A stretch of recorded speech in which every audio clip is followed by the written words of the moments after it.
Hi, everyone. Good afternoon, and thank you to Tracy and Kim and the team for inviting me to be here today.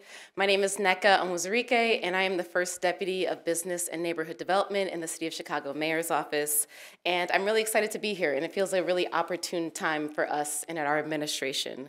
So last month, we hit Mayor Brandon Johnson's one-year anniversary of being in office. Under the mayor's leadership, we are committed to strengthening the soul of Chicago by building a better, stronger, safer future where youth and their communities have access to the tools and resources necessary to thrive. Core to the mayor's vision and agenda is housing. The administration firmly believes that housing is a human right. Our goal is to create sufficient, quality, affordable housing units so residents have options and can choose to rent or own in any of the 77 neighborhoods. In the mayor's first year, we have launched 3 signature initiatives to get us closer to that goal. The first is the $1.25 billion Housing and Economic Development Bond. Mayor Johnson passed an ordinance to issue a $1.25 billion bond over 5 years to maintain and grow the city's investment in affordable housing and economic development. The bond issuance will provide an additional $250 million in annual funding for 5 years, with proceeds evenly split between the Department of Housing, DOH, and the Department of Planning and Development, DPD.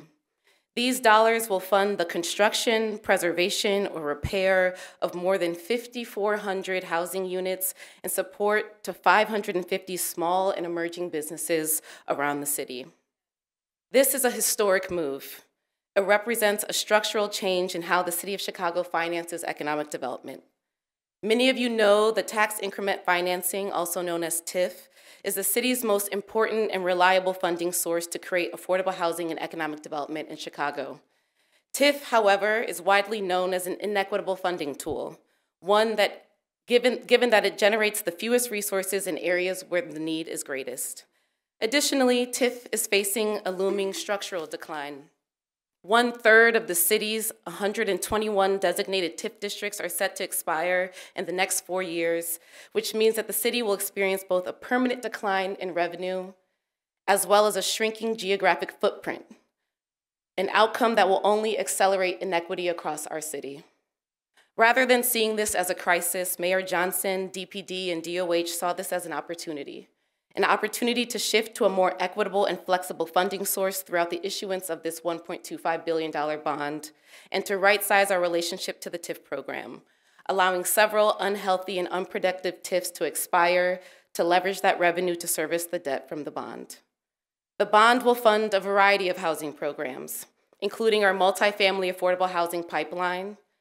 Those bond funds will allow DOH to both increase its total production of affordable rental homes, including permanent supportive housing, as well as more flexibly award those funds to high-value projects that may not be located in a TIF district.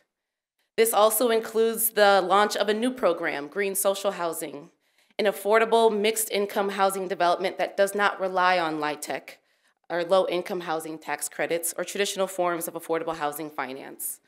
With the passage of the bond and an allocation of $135 million towards green social housing, Chicago will now be the city with the largest social housing revolving loan fund in the country. And then also a program on missing middle infill development. We will be providing financial support for housing development on some of the 10,000 city-owned vacant lots, with the goal of repopulating our South and West Side neighborhoods, growing our middle class, growing our middle housing stock, and putting vacant lots back into productive use. The bond will also fund down payment assistance, home repair, building retrofits and energy modernization, SRO preservation, and more. Many people contributed to this historic initiative, but I do want to give a special shout out to 2 of our fearless leaders and architects of this plan: Tim Jeffries, our managing deputy commissioner for the Department of Planning and Development, and Daniel Hertz, who I see is here with us today, the former director of policy, research, and legislative affairs for the Department of Housing, and the current director of housing for Impact for Equity. So that is our historic bond. The second initiative is Cut the Tape. the mayor's signature initiative to streamline and expedite housing and commercial development. When the mayor first got into office, many people said the city needs to get out of its own way when it comes to development. And frankly, we agree. We are facing a severe affordable housing shortage and disinvested commercial corridors, and we recognize that the city has played a role in causing delays to production in an already challenging market. The city has in place longstanding policies and processes which significantly influence the types, kinds, and locations of developments built. And though these policies and processes were developed with good intent, with the intent of advancing resident interests, public health, efficient urban layout, high-quality design, and more, we know that they have hindered the speed and cost of development. So Mayor Johnson has committed to build faster, build everywhere, and build together. In December 2023, the mayor signed an executive order which charged 14 city departments to identify key barriers within the housing and commercial development process that lead to increased timelines, increased costs, and potential uncertainty. It asked departments to recommend solutions to accelerate approvals and to outline implementation plans with key milestones and metrics for success. In April of this year, we released a report that outlined more than 100 recommendations, including creating a new role, a director of process improvement in the mayor's office, initiating expedited reviews for affordable housing projects, adopting transformational zoning changes, and streamlining design reviews. And then third is our investments in reimagining downtown. Mayor Johnson recently announced 4 adaptive reuse projects within the Loop's historic financial district as a part of the city's ongoing commitment to mixed-use, mixed-income vitality downtown. Representing more than $528 million in total investments, 4 projects will repurpose 1.3 million square feet of vacant space. The 4 projects will create more than 1,000 homes, including more than 300 affordable units downtown. There are currently 9 affordable housing units in the downtown district. 9. With this project, we will have more than 300 affordable housing units. Now the barista at the downtown coffee shop or the custodian working late night at City Hall will have more options to choose to live closer to where they work. And we plan to build upon this investment over time.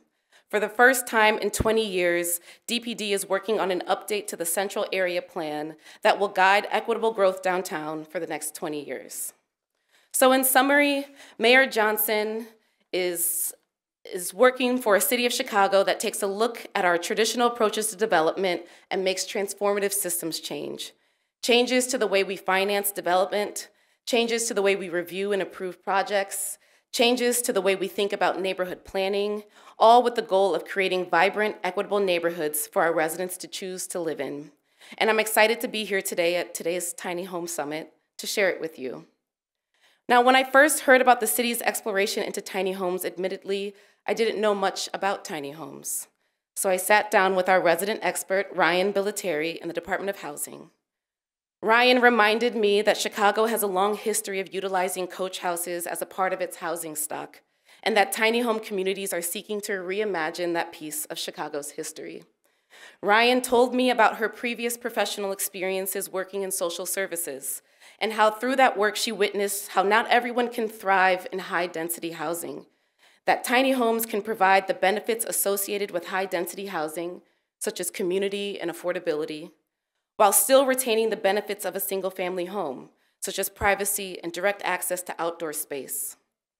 Then Ryan told me about the Department of Housing's recent research into tiny homes, how DOH staff met with nearly 100 people with lived experiences of homelessness and housing instability to provide input into how tiny homes could be part of the city's approach to addressing our housing crisis. And that under those circumstances, tiny homes were being explored as a part of a homelessness prevention strategy, that in fact, tiny homes can also be a part of an affordable rental housing and home ownership strategy for a number of populations and a number of needs, including LGBTQ youth, recent high school and college graduates, seniors, veterans, single parents, artists, returning residents, and more. As Ryan continued to educate me, one word kept coming to mind: choice. It is our responsibility within city government to give people options and to allow them to make the choice on their own, that best suits their needs. The housing option that works for me may not work for you. The housing options that work for my community may not work for yours. But that is the beauty of this work, and that is the beauty of equity. There cannot be a one-size-fits-all approach. We must provide a variety of tools, acknowledging that we all have different identities, different histories, different barriers and lived experiences, so that at the end of the day, we can all reach equitable outcomes, though our pathways to getting there may look different. The City of Chicago is grateful for the invitation to participate in this summit. We have several representatives from the Mayor's office, including myself and Chief Homelessness Officer Cindy Soto, as well as representatives from city departments, DOH Commissioner Lisette Castañeda, and a DPD Managing Deputy Commissioner David Scully.